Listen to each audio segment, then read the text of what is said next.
All right, I've started the recording. So today I'm going to talk about some apps and extensions that we have that may help you better get to library resources, may make access a little bit better and a little bit easier, and also can just in general help with some of the things you might be doing research-wise.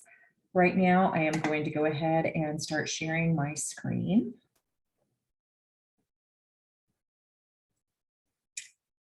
And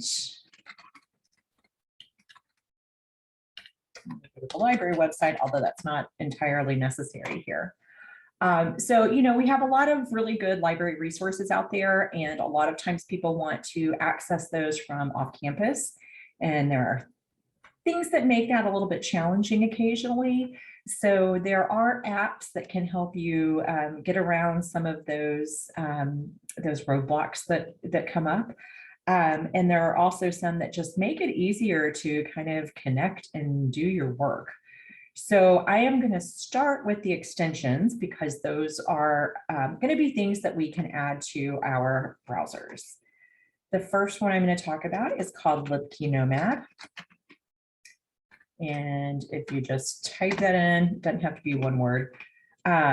You'll see I'm in Chrome, so it'll come up in Chrome, but they do, I'm going to pop open this window real quick. This is the company that makes it. They do have the browser for all, or the extension for all different browsers. So you can go on here and scroll down and pick which browser you're using, and that will take you to the download place for the extension. So I'm going to add this to Chrome. And you're probably going to think like, why would I want to do this? Well, that's what I'm here to tell you. We're going to go ahead and select our University of Texas at Tyler from our list. And now we're set. So up here, you see this little green droplet shape. That is kind of their logo, their icon. And so you're going to see that wherever the extension is activating something on the websites that you use. And then you'll also notice this download PDF will help you connect to scholarly sources. And it knows now, because we've selected our organization, that we're looking for scholarly sources that are available through UT Tyler. If you are looking for the extension and you are using Chrome, a lot of times they will be hidden underneath the extension there. If you really like this one and you want to keep it up there, just pin it to your search bar up there so that you can get easy access. So what does this do? Well, let's see it in action. I'm going to go over to Google Scholar. I know that a lot of people struggle with using some of the library resources, or you may just prefer to use Google Scholar. That's not a problem. Actually, no, not Google Scholar. Sorry. I'm going to go to Pubmed. We're going to come back to Google Scholar in just a minute. Pubmed, which is frequently used for health sciences, nursing, medicine, pharmacy, but you might also use it for like biology, anatomy and physiology, kinesiology, things like that. And we're just going to do a quick little search, and I'm literally doing something very simple just to show you how the add-in works. I did a search, and you'll see down here it tells you wherever you see this icon, you're going to find a resource that is provided by the University of Texas at Tyler. And you'll notice over here in my search results, I have some things that say access options, article link, download PDF. And these are ways that you can access the article. That little bar normally doesn't show up in Pubmed. So if I click on access options, it's going to say, hey, UT Tyler doesn't have access to this, but you can request the document through interlibrary loan. Yay. Or if I go back to my search and I do see an article link, I'll click on that and go over, and it'll link me to the article that we have through the library's subscription databases. So what that little thing is basically doing is connecting you to library resources. Now, if you're using this off campus, You would still get prompted to log into your UT Tyler account at this point. So if you clicked on that, you would get a page that said, hey, log into your UT Tyler account. That is going to be whatever you use to log into Canvas, your username and password for Canvas. It's the same thing. And then it will open up the article here. So that's just one example of a website. I can also go back over here. Let's do our old favorite Wikipedia, because I know that people are going to use Wikipedia, and that's fine as long as you know when you can and when you can't. I am going to pop up today's featured article, Burnt Candle Moss, a failed invasion of Scotland. Okay, learning something already. As you know, in Wikipedia, you can scroll down through the article, and at the bottom, if it's a good article, there will be some sources. A lot of these may be open source, and so that might connect you automatically to a resource. It looks like a lot of these are books. You can see the ISBN, but you'll notice that we do actually have one access option. So this is a journal article that was cited in the Wikipedia article. It comes from the English Historical Review. And if I click on that access options, it is going to connect me to JSTOR and where the article is that I can read because I have that access from UT Tyler. Are there any questions about how that process went? Check on my chat here and see how we're doing. Looks like we're doing good. Okay. I forgot to mention, I am not super formal about raising your hand or anything. So if you do have questions, feel free to unmute yourselves and just ask, just like if we were in person. I want you to be able to ask the questions that you have, or you can also pop them over into chat, and I'm happy to answer those as they come up. All right, I'm going to close some of these tabs. There are probably other websites that you might go to. So even our old friend WebMD might have some of these little sources come up. Let's see here.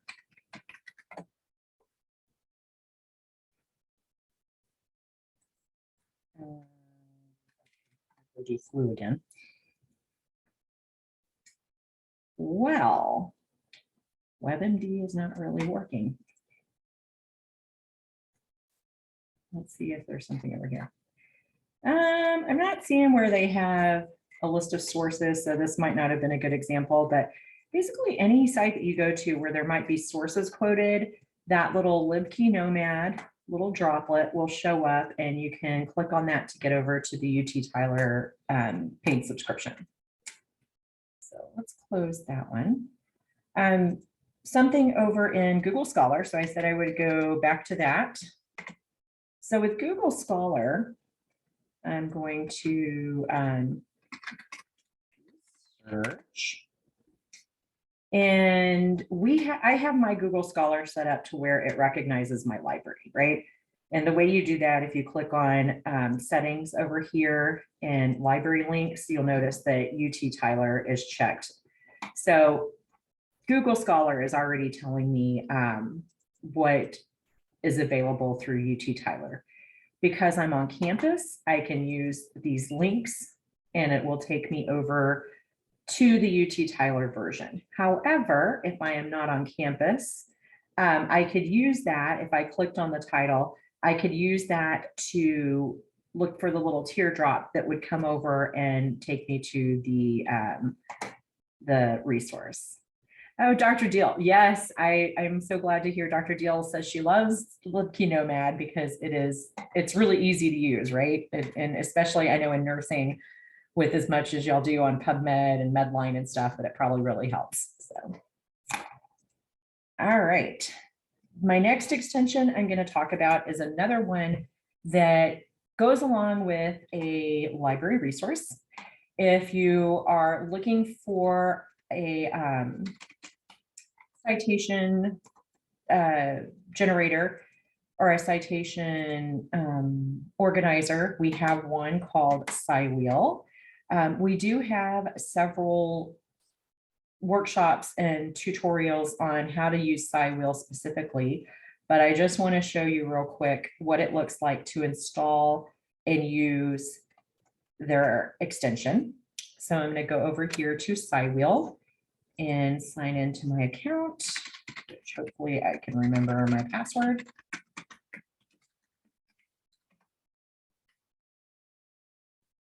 Yay, I remembered it the first time. That never happens. With Cywheel, once you've created an account, you can go up here to Tools and click on the Chrome extension.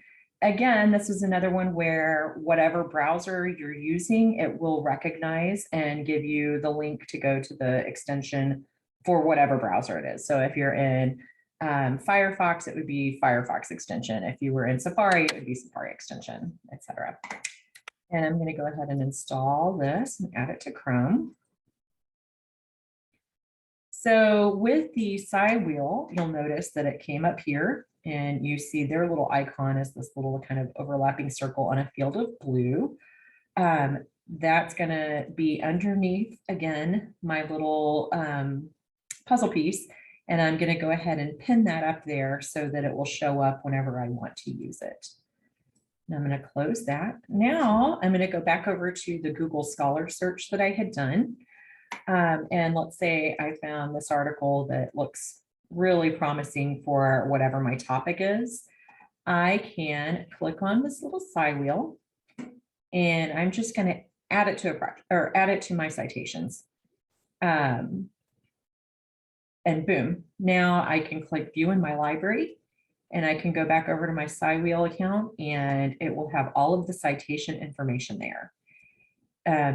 As an aside, you can also upload PDFs into Cywheel, but I mainly just wanted to show you how the add-in worked.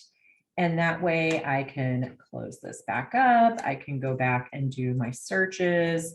I can add more citations there.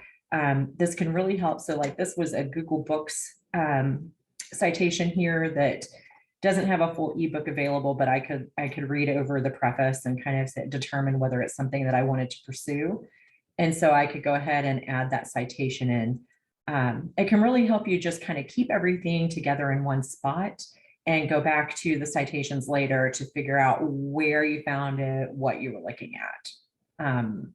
Hey, Christine. I like it. Yes. Hey, thank you. I'm using Cywheel for a literature review project, and I like it for the most part. But I wonder, we're starting like a big search, and I wonder, is there any way to like from some like Ebsco or Senol or Pubmed, is there any way to download the whole search? Is that a crazy question? No, it's not actually. I really like that idea. I'm going to go over here and go to Senol. And I'm really just doing like really simple searches because I'm wanting to show you. So let's say that you're doing a search here and you can go over to your search and add this to your search folder or create an RSS feed or use the permalink. I believe that I'm adding it to this folder.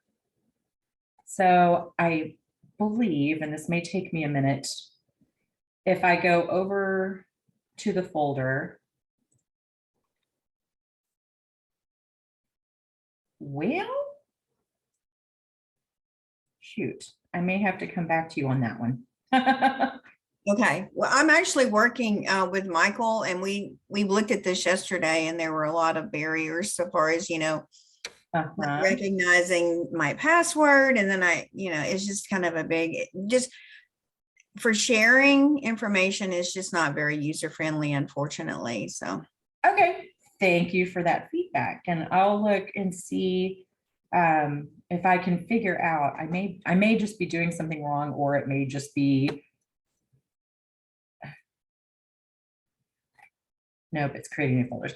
We'll take a look at that and see if we can figure out a way to make that a little easier to navigate. Thank you so much. Sure.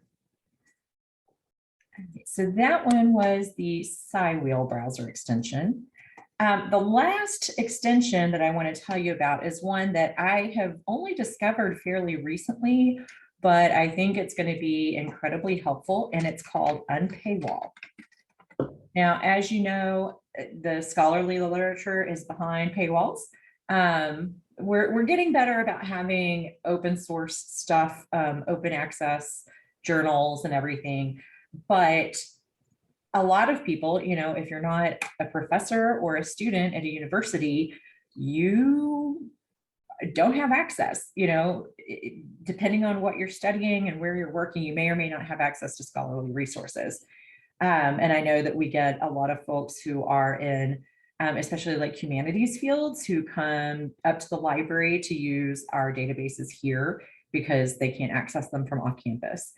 Unpaywall is something that can help you out by finding any legal free versions of what you're searching for. So I'm going to go over here and add the extension.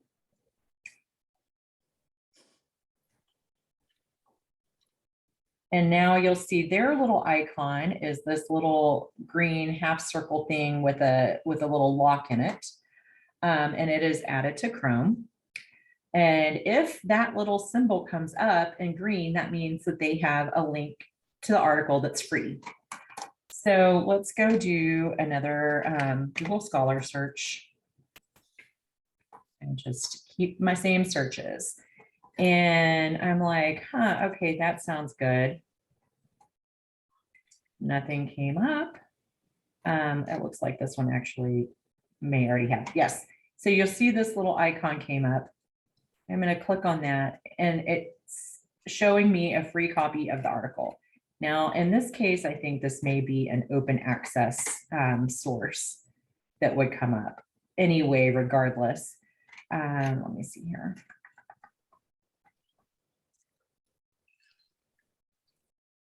No, that one's a book chapter. And I'm trying to avoid ResearchGate there too. Okay, so it came up and here's this article. It's behind a paywall. This came up as a little gray icon, meaning that it didn't find anything. Sometimes you'll see a little green icon, and what that means is it has found either an institutional repository that might have a preprint, or it was published in an open access journal and the link you're on just doesn't happen to be the open access journal.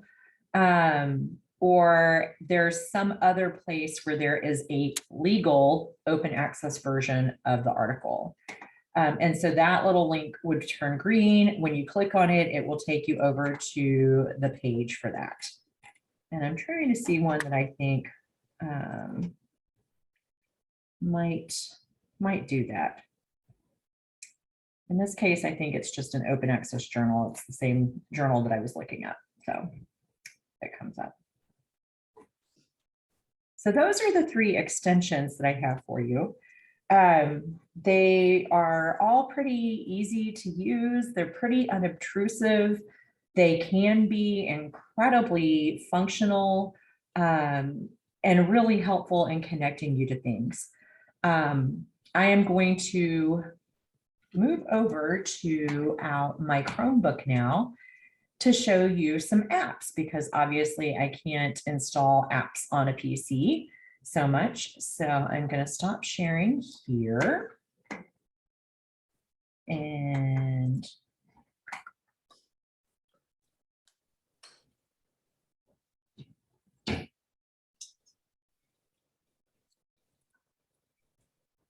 I'm changing the host. Oh.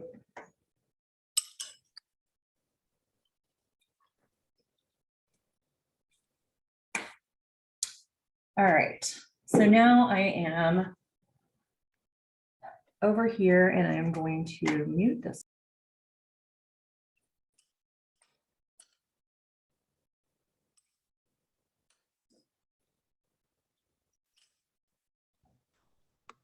And now I'm back.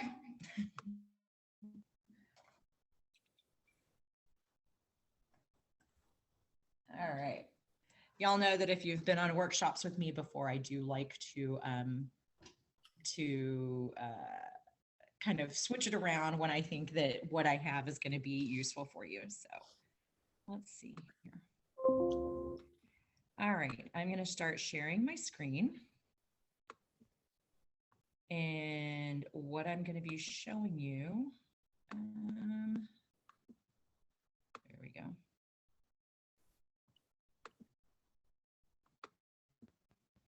Is looking at my desktop here on the Chromebook. Let me know if something doesn't show up. The first one I want to talk about is browsing. And you should see a window that says choose a library and it has a search box. Is that what y'all are seeing? Yes.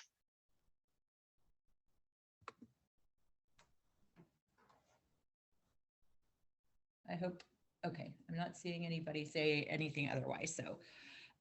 So browsing, I went ahead and installed this so that we didn't have to wait for it, but I want to do the setup right here while I'm showing you. So again, this is from the same people who make Libki Nomad.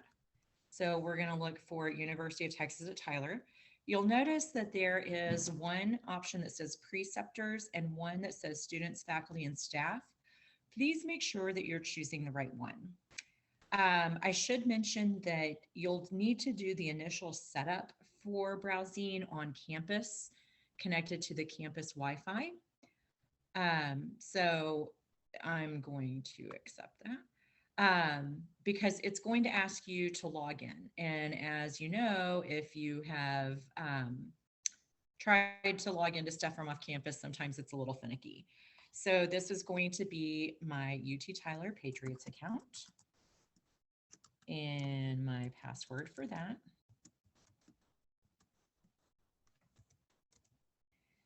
And I'm going to enter and continue.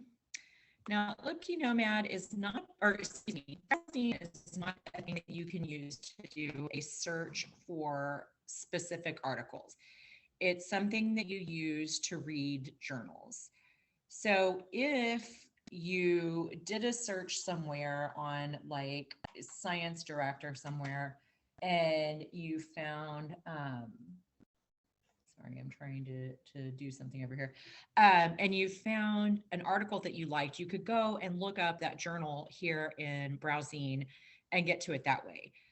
What this is really good for is if you have those handful of journals that you really try to keep on top of and read frequently, it will allow you to just kind of use this app as a reader for that. And you can set up a bookshelf that has your journals in it. You can browse, you can search for a journal by title, however you like to do that. So I am going to look over here at social and behavioral sciences because I know that's where the library and information science is. Christine? And here are a handful of journals that the library subscribes to that I would be able to access. Now, Hey, Christine? quick, just to show you how this works, I'm going to close the app for a second.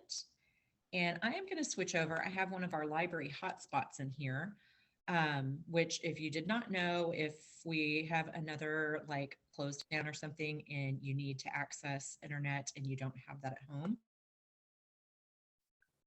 Christine, can you hear me?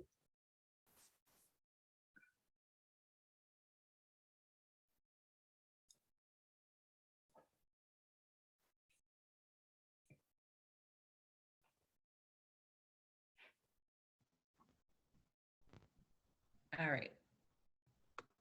Christine, can you hear me? Connected to the hotspot instead. So I'm not using campus Wi-Fi. This would normally be a time when I would get prompted to log in if I wanted to check on one of those articles. So I cannot hear. Oof. Let me see here. Can you hear me now? We can hear you, but can you hear us? Oh, you know why I can't hear you? Because I turned off the sound on the Chromebook earlier. And yes. Can you hear us now? Let me get it back on. I'm going to share my screen again. I think I stopped sharing it.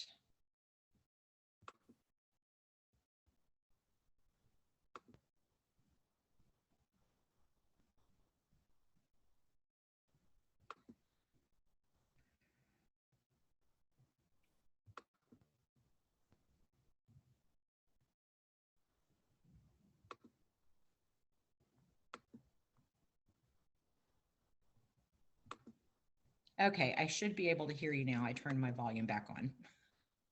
Can you hear me? Yes. Okay. I'm so sorry about that. I was just going to comment that I think from a prior, if you could let me share my screen, I have browsing set up but I'm not really sure how to use it to functionally use it. It was one of those things, you know, where I was excited about, you know, getting it. And so maybe you could help me, you know, figure out how to use it. Does that make sense? Yeah. I think I just gave you permission to share. Okay, it says you cannot share when someone else is sharing. Oh, I need to, what are y'all seeing? Are y'all seeing my screen? Black screen. Oh, Just the black screen? Okay. yeah. Why is it not? Can you letting stop me? share? Well, it's not letting me stop share. Oh, wait, hold on. At the top, I think.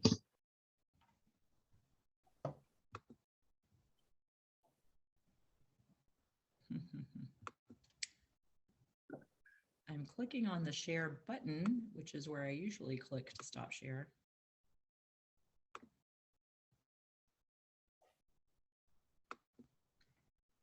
There we go. Okay, I clicked the let multiple people share. Okay, I got it. You got it? Okay. So here's my bookshelf. And so, I mean, I don't know if I need to like open this up. Do you see what I'm saying? Maybe I just need to sign in first. I didn't think about that. Minor detail there. But and of course, I probably don't know my password. We'll see. Okay. Lucky. Okay. So here's my bookshelves here, but to be honest with you, I kind of forgot about it and didn't go back. So is there like an alert or something? Do you know what I'm saying? These Something comes little red icons that come up, that's showing you like how many new things have been how many new articles they've published since you last looked at it. Oh, wow. Yeah. So they do come up. I don't know that it sends you an email alert letting you know that. I think that's one of the settings you can set in there. I absolutely despise alerts. So I I tend not to have mine on. I think though you can get a digest of, you know, once a week, send me an update of articles. Okay. And thank you for sharing that. I'm so glad to see that you have a bookshelf set up. And what Dr. Deal is showing there is, you know, you can pick these journals that you frequently read or want to look at or peruse, set them into your bookcase. You can set up different shelves. You could, you know, if you have like 2 different areas of study you're focusing on, you can make different shelves or different bookcases for those. And then when you go in, you can just click on the icon for one of the journals and it'll open up right there within browsing for you. Yeah. And then there's a whole nother bookcase. You could do a whole nother topic. That's, I mean, it looks pretty limitless. Yeah, it's pretty robust. So if you don't mind, I'm going to share my screen. Yeah, I'm done. I just wanted to, I'll see if I can get in there and kind of maybe even just send myself a note to check it out because I you know, I'm an early adopter and I just forgot about it. But when you went over it, it reminded. You know, I do the same thing. I get all excited with something and then I'm like, oh, wait, yeah, I was going to use that, wasn't I? Yep. I think we all get like that. We're so busy. Mm-hmm. So, but I'm going to open up my browsing. So as I was mentioning, you can go in and look for certain journals, find those and put them on your bookshelf like Dr. Deal had hers set up. Or you can go in and open up the journal. And now remember, I set this up while I was connected to the campus Wi-Fi and put in my username and password there. And now I am connected to a hotspot, which means not campus Wi-Fi. So I'm no longer being directed to resources because of my IP address. I don't know if y'all know that, but all of our journals are authenticated by your IP address automatically. And otherwise, if you're not in one of those IP addresses, you have to log in. So now that I am over here on the hotspot, I am not in the IP address range. And if I want to open something up,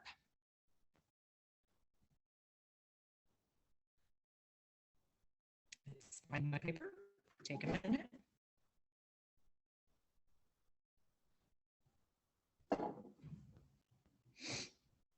And it's going to go ahead and open up the article so I can read it right there. One thing that I really like about, oh, I mistyped my username and password. Oh, Christine, I was just looking at my app because I had an app too, and it says new article alerts. Browsing can let you know when there are new articles available from journals you on your bookshelf. Would you like to allow these notifications? Ah, so it does have that. So per the app. But if you got the app and if you didn't want to look at it on the app, you could go to the online version, but. Okay, so I just updated. Yeah, I'm going to go over to my bookshelf.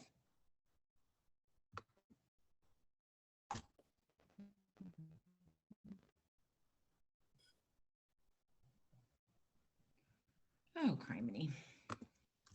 I'm sorry, this is taking out.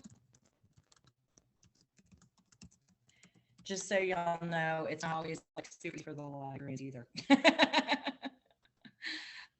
So I open up my account. I guess I took everything off of my bookshelf. There it is.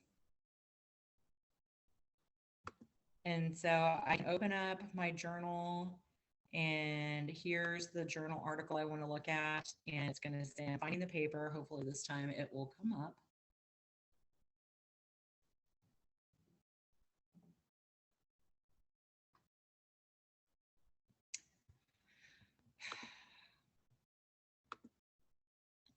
This one is open access, so I can at least show you what it looks like. I'm not sure what I have done wrong in the background, but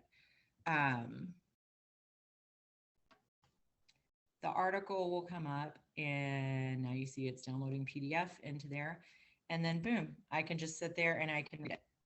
So it gives you this nice smooth app. I don't know, I know everybody's different. I have a really hard time reading on a computer screen.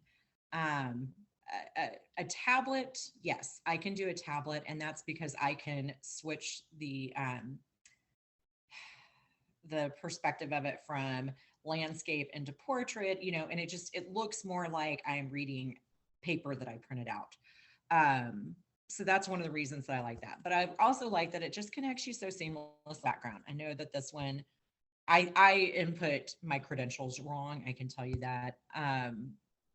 And I don't want to have to recover them, but it'll open up and then you can just go in and read. So if you have journal articles that are or journals that you're going to be frequently reading, that's really handy to go in and use that app for that. The other two that I want to show you off real quick are both going to be database specific, and they are for sorry, I'm trying to get in here again. Those are for Ebsco and for Gale. And Ebsco is probably one of our, I would say between Ebsco and ProQuest, that covers like a huge percentage of our holdings here at UT Tyler. So it can get you in there. The Ebsco one, I'm going to say yes, can get to files and we'll get started. So I'm going to. Christine, are you on an app now? I am. Is it not Okay, showing? so Ebsco has an app. So it's not showing, let's find your institution? Yep, it is. Okay, yeah, that's the app. That's the Ebsco app. So I am going to actually search by zip code because I just like to do that. You can also allow your device to allow the app into use my location. So here is UT Tyler. I'm not sure why it says College of Nursing and Pharmacy separately. Let me try. Oop.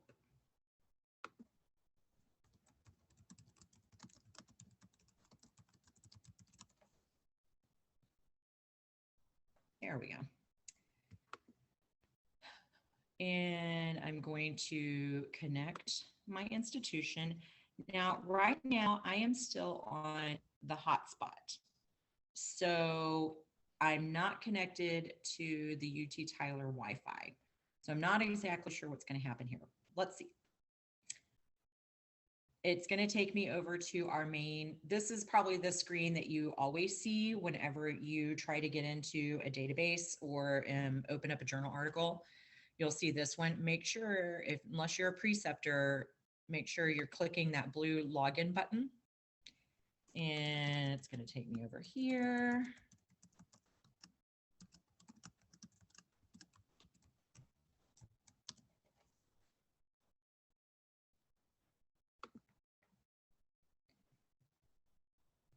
All right, and now I am connected. I am back in the Ebsco database and it says welcome. So with this one, unlike with Libki Nomad, I can actually search. So I could do a search for user experience. It's going to come up with some results here. And this is Ebsco, if you're not aware, they provide CINAHL, they provide Academic Search Complete, they provide Business Source Complete. Like there's a whole bunch of databases that we subscribe to through Ebsco. This is going to search across all of them. And then here come my results. And it's just like any other kind of result page that I will look at. If you click on one of these titles, it'll take me over here and I can look at the abstract. I can look at these keywords up here, look at the articles and everything. And then I can click on Access Now. I can read a PDF or, and this is kind of fun, it'll let you listen to the PDF being read. But I'm just going to click on Read.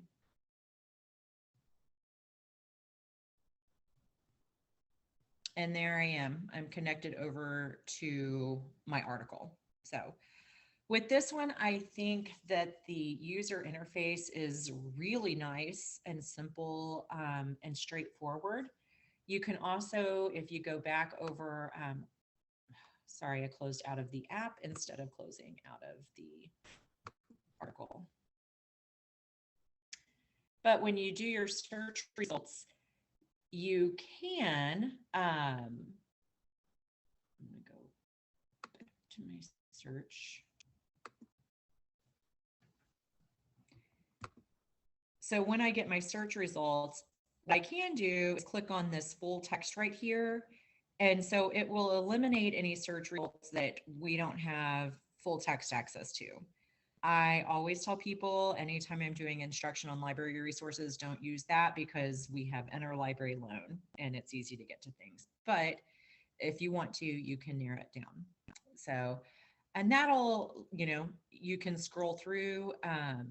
I don't think this one allows you to do like a super duper specific search, like with lots of modifiers and everything, like a really good advanced search. But it will allow you in to look at those. Is there, I see a question in chat. If you find an article here, can I still save it to Cywheel? No, not directly off of here. Now, what I think you can do, if I recall correctly, and here I'm just gonna like click on a source.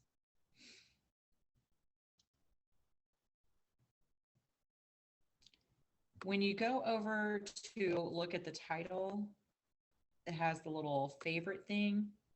Oh, wait, no, the little share thing. There we go. And you can,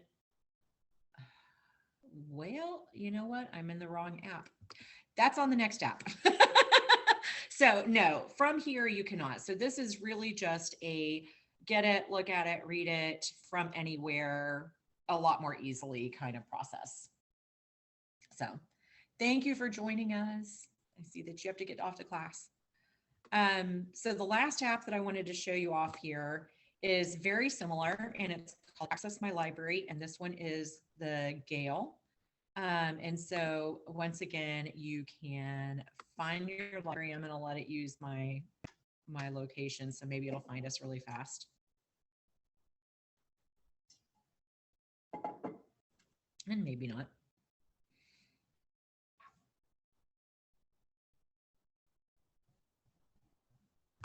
All right, we're going to do academic.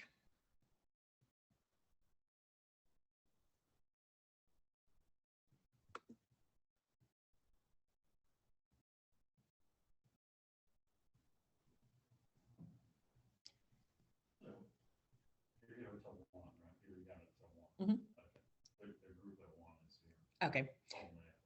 So I noticed that had a whole big list, but I'm going to scroll back down to academic. Sorry, it took a minute for the locations to load.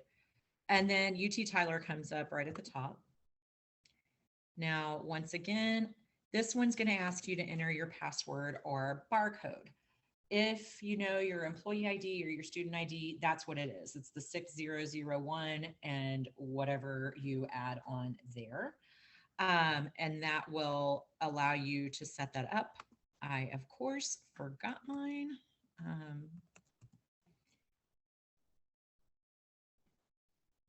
I think I remember it.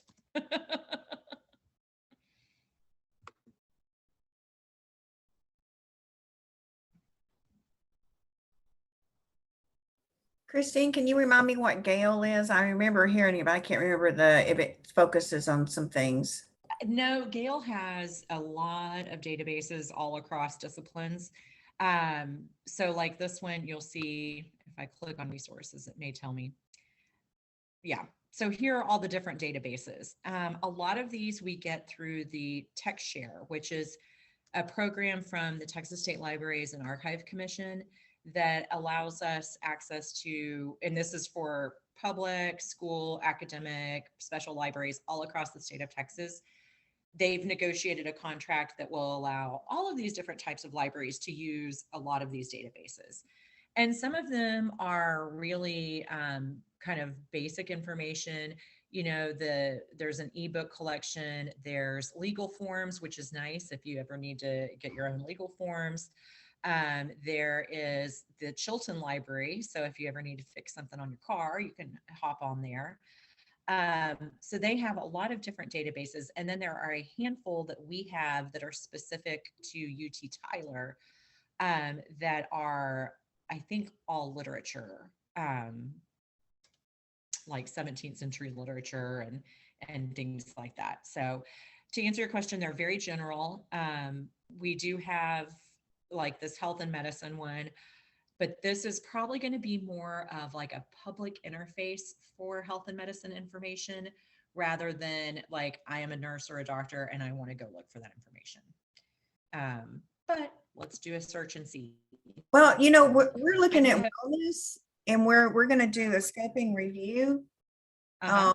So that might be something, you know, Yeah, it might be something. definitely. Talk to Michael or Susie about it, or you're welcome to reach out to me. Yeah. And we can take a look at it. So I go into the health and medicine database. I'm going to do my good old flu search because everybody's tired of the other one. And here are my different types of resources. One thing that I do really like with Gale is that you can look across here and see what the different types of resources are. I'm going to pick academic journals just because we're already there. You can also apply a full text filter here if you want to. So that will connect to things that we have full text access to. And then if I click on one of these titles, I get over here and I can read the article right here. It gives you a citation, which is nice. I always caution everybody to really double check the formatting on the citations because it's not necessarily going to be just right. However, the information is largely correct.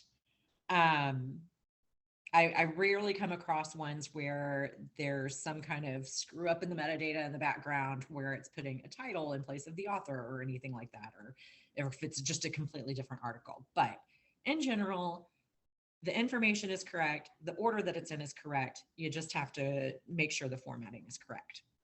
And this is one where you can still add this one to Cywheel by downloading RIS.